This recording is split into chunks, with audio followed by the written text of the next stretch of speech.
Gold, trusted gold buyers. మీరు తాకట్టు పెట్టిన బంగారాన్ని విడిపించి ఈ రోజు ఉన్న మార్కెట్ ధరకు కొనబడను. నువ్వు సీజన్ 8లోకి వెళ్ళినప్పుడు సర్ప్రైజ్ అయిన కంటెస్టెంట్ ఎవరైనా ఉన్నారా అని ఫీల్ అయ్యావా? Oh surprise and good or bad? No. అంటే ఎవరెవరు ఉన్నారు కొంచెం ఇట్లా ఐడియా ఉండేది, బికాజ్ అవుతున్నాయి కదా అన్ని హడావిడి ఉంటుంది. సో ఐ థింక్ నాకు అసలు తెలీదు ఎవరెవరు ఉన్నారు. I knew Vishnu, I knew Sita. Other than that, nobody I knew. So, no surprises there.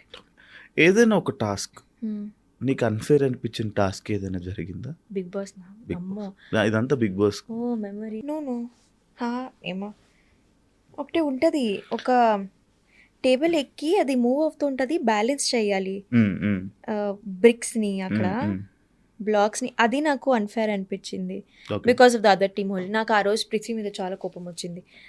So but yeah ఠీకే, I understood but this is Bigg Boss only, this is how you should play dirty only. Fair అయితే అనిపించింది. Yeah కొంచెం మనకు కావాల్సింది అదే.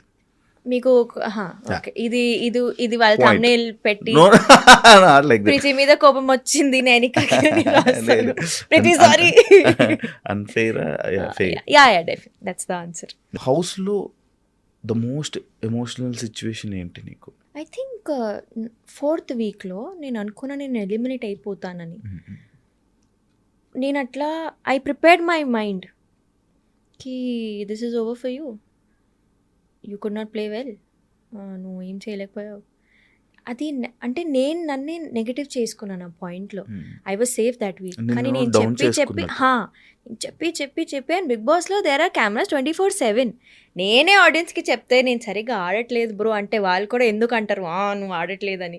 వాళ్ళు they will obviously accept no కి ఈ పిల్లనే చెప్తుంది అంటే okay she has become weak, but I did not get help. So I think that was a very, నాకు బయట వచ్చాక I realize that how important it is to you know talk good things about yourself. మనం నెగటివ్గా ఆలోచించకూడదు మన గురించి. We have to be positive. నువ్వు స్ట్రాంగ్గా ఉన్నావు, పోనీ ఇవన్నీ అయిపోయాయి కదా నెక్స్ట్ నుంచి ఇంకా గట్టిగా ఉండు. నేను అలా ఆలోచించకుండా అయిపోయింది ఎలిమినేట్ అయిపోతా.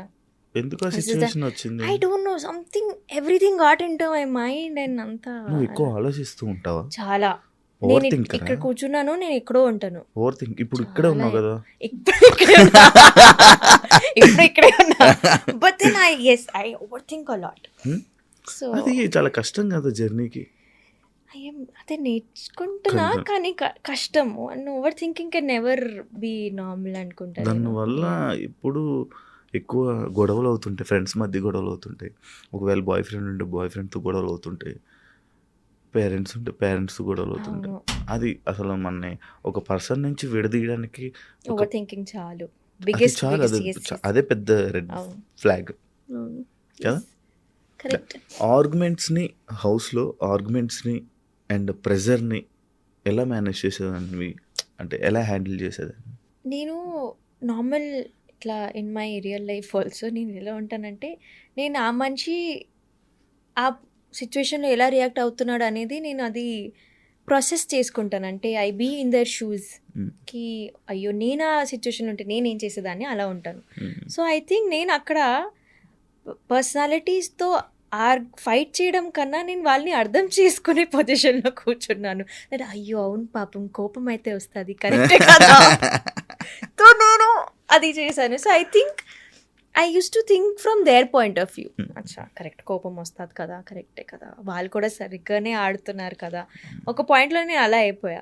ఫస్ట్ 2-3 వీక్స్ వరకు నాకు అందరి మీద ఇట్లా ఏంటి అసలు మనుషుల కాదా, అసలు ఇట్లా ఎందుకు ఉన్నారు, ప్రాపర్గా ఉండొచ్చు కదా, ఏంటి అసలు ఇంత చిన్న మ్యాటర్కి ఇంత పెద్ద గొడవ ఎందుకు చేయాలి, ఇది. But then again I realize that it's not worth it. It's you know everyone is playing their own game. You cannot make them play like how you want to play kada. So I think I used to just be calm. ఒక ఆడియన్గా big boss షోని అర్థం కాని ఒక point ఏదైనా ఉందా, ఒక ఏంటిది ఎందుకు బిగ్ బాస్ ఎలా ఉంటుంది అని ఎప్పుడైనా ఆలోచించావా? బిగ్ బాస్ వెళ్ళే ముందు ఆలోచించేదాన్ని, ఎందుకు గొడవలు పడుతూ ఉంటారు అని ఆలోచించేదాన్ని. కానీ అగైన్ పీపుల్ ఐ థింక్ జనాలకి ఇదే ఇప్పుడు కూడా ఇది ఉంటుంది, because why do they keep fighting అని ఇప్పుడు కూడా క్వశ్చన్ ఉంది. అసలు స్క్రిప్టెడ్ చెప్తారా ఏంటి, గొడవ పడిమని ఇట్లా సిచ్యువేషన్లో పెడతారా ఏంటి అని ఆలోచిస్తారు. నేను ఒక్కటే చెప్తాను that the selection of contestants ప్రతి సీజన్ ఇంత స్పాట్ ఆన్ ఉంటుందంటే దే నోకి ఈ పర్సనాలిటీస్ కలిసి ఒక రూమ్లో ఉంటే క్లాషెస్ అవుతాయి. అండ్ ఎంత అయినా సరే ఒక ఇంట్లో ఉన్న కూడా జాయింట్ ఫ్యామిలీస్ అయినా అప్పుడు కూడా క్లాషెస్ ఎందుకు ఉంటాయి మాకు తెలుసు కదా, ఫ్యామిలీయే కదా ఎందుకు గొడవలు పడడం. బట్ వీ డూ ఫైట్, ఎందుకంటే ప్రతి పర్సనాలిటీ మ్యాచ్ అవుతుందని అవసరం లేదు. You will fight. ఇప్పుడు ఒక మనిషికి ఒక ఒపీనియన్ ఉండొచ్చు, వేరే వాళ్ళకి వేరే ఒపీనియన్స్ ఉండొచ్చు. So I think it is all people needs to know it is not at all scripted. అక్కడ ఉన్న కోపం వేరు, అక్కడ ఉన్న సిచ్యువేషన్స్ వేరు. And I think when personalities clash తో I think the meaning of Bigg Boss ఆ పర్సనాలిటీ షో అనేది చాలా మంచిగా అక్కడ ఎక్స్ప్లెయిన్ అయిపోతుంది. నువ్వు ఎప్పుడైనా ఏదైనా ఒక సిచ్యువేషన్లో కెమెరా కోసం కెమెరాస్ ఉన్నాయని యాక్ట్ చేయాల్సిన సిచ్యువేషన్ వచ్చిందా? లేదు. కానీ చేసే పర్సన్స్ ఉంటారా? అవును, definitely. Every Bigg Boss season there will be 1 or 2 people who will only act in front of the camera. ఈ సీజన్లో నీకు ఎవరు అనిపించారు? ఈ సీజన్లో నాకు తెలీదు. మీ సీజన్లో ఎవరు అనిపించారు? నాకు తెలీదు. ఇది సేఫెస్ట్. స్ట్రెస్కి కాలు ఊపుతా ఉంటావా నువ్వు? నాకు మణికంఠ అనిపించాడు మా సీజన్ అయితే. కావాలని కెమెరా ముందే వెళ్ళి I should not do this, ఇలా ఉండకూడదు నేను, ఇలా Bigg Boss I think it was Manikanta. I won't say కి తను కావాలని చేశాడు, కానీ నువ్వు ఆ సేమ్ టాపికే మాతో వచ్చి మాట్లాడుకోవచ్చు కదా. యూ వాంట్ యువర్ ఆడియన్స్ మంచి ఇట్లా. But that was a very nice trick. జనాలకి ఎంత క్లోజ్ అయ్యాడు మణికంఠ అంటే it was a great strategy, great move. But Manikanta హౌస్లో అంటే చాలామంది జనాలు ఏమనుకుంటారంటే, అరే వీళ్ళు ఉండే 3 weeks 4 weeksకి బయటికి రాగానే బాండ్స్ ఏంటి ఎంత బాండింగ్ పెరుగుతుందా, ఏంటి ఎంత ఉంటుందా, అలా ఎంత ఎక్కిపోయి మరి ఇలా అందుకుంటారు అనే సిచ్యువేషన్స్ ఉంటాయి. అవును. లైక్ అలా నీకు కనెక్ట్ అయిన ఫ్రెండ్స్ ఎవరు హౌస్లో? నేను బయట వచ్చాక చాలా కనెక్ట్ అయ్యాను, because obviously I'm a party పర్సన్తో, so I think I connected a lot. నేను ఇంట్లో అసలు అంత అలా బాండ్ అవ్వలేదు అనేది యష్మితో. I bonded a lot with Yashmi after coming out of the home, because ఉండేది దగ్గర పోయేది సేమ్ ప్లేసెస్కి. అరే రారా అంటది, ఓకే రా వస్తున్నాను అంటది, వస్తున్నా అంటాను. So I think Yashmi was one of my friend. నేను అనుకోలేదు దట్ అంత క్లోజ్ అవుతాను. బట్ హౌస్లో నువ్వు చేసిన ఒక రాంగ్ స్టెప్ని ఏదైనా ఒకటి చేసుంటే, అబ్బా ఇలా చేయకుండా ఉంటే బాగుండు అని ఆలోచించావా? బయటకు వచ్చాక ఏదైనా సిచ్యువేషన్ ఉందా అలాంటిది నీకు? అసలు లేవు. అంటే నేను I have made my peace. ఒక 1 year అయిపోయింది కదా, I have made my peace with the whole journey అన్నమాట. అంటే బిగ్ బాస్ అనేది మైండ్లో ఉంటే పీస్ అనేది ఉండదు అని అంటున్నారా? లేదు, అంటే నాకు నా జర్నీ నుంచి ఇంకేం కంప్లైంట్స్ లేదు అని అంటున్నా నేను. అచ్చా, ఓకే. నీకోసం ఇది స్కిప్ చేస్తున్నాం. Okay thank you. నువ్వు బయటికి రాగానే ఆడియన్స్ నుంచి వచ్చే రియాక్షన్ చూసి నీ ఎక్స్ప్రెషన్, నీ ఫీలింగ్ ఏంటి? I was so happy. ఎందుకంటే నాకు యాక్చువల్లీ చాలామంది ఫ్రెండ్స్ వాళ్ళు చెప్పారు దట్ మాకు కాల్స్ వచ్చాయి, నువ్వు ఇంట్లో ఉన్నప్పుడు we got a lot of calls. And when I saw my insta also I was very happy because there was proper growth. అందరు అనుకున్నారు that she is one strong contestant. ఇది చాలా మై బజ్ ఇంటర్వ్యూను అయితే నేను పక్కా ఇట్లా ఇంత క్లోజ్ నేను ఏడవడానికి అంతే. ఆ రోజు నేను అమ్మా ఎంత తప్పులు ఎందుకు చేశాను నేను ఇంట్లో అనుకున్నా. కానీ when I came out and saw from my own ఐస్కి ఠీకే దేర్ వాజ్ అ గ్రాఫ్, తగ్గిపోయింది, అది కిందకి వచ్చేసింది. కానీ ఐ థింక్ నేను ఎట్లా పోర్ట్రే అవుదాం అనుకున్నాను ఇంట్లో అట్లానే పోర్ట్రే అయ్యాను. Because end of the day నేను ఇన్ మై రియల్ లైఫ్లో ఎలా ఉంటానో అలానే ఉన్నా.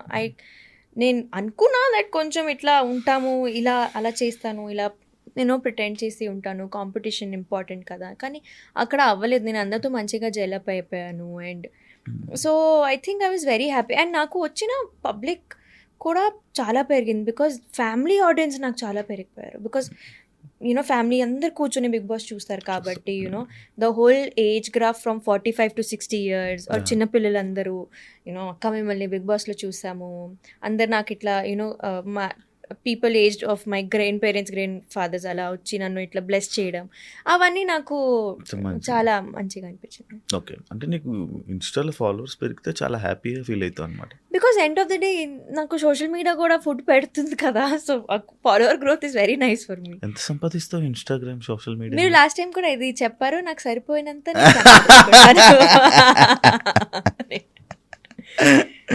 ఓకే, బాగానే సంపాదిస్తా. కానీ ఈ రోజే నా అకౌంట్లో the thing is that promotions వస్తాయి డెఫినెట్లీ, కానీ పేమెంట్ టర్మ్స్ అనేవి 45-60 days. ఈ రోజే మమ్మీతో బయటికి ఇప్పుడు ఒక కమింగ్ ఫ్రమ్ అ షూట్, అక్కడ కూడా వెళ్ళడానికి కార్లో పెట్టలేదు మమ్మీ, ఒక 1000 పంపిస్తావా ప్లీజ్ అన్నా, బికాస్ లేవు అకౌంట్లో 1000 రూపీస్ కూడా.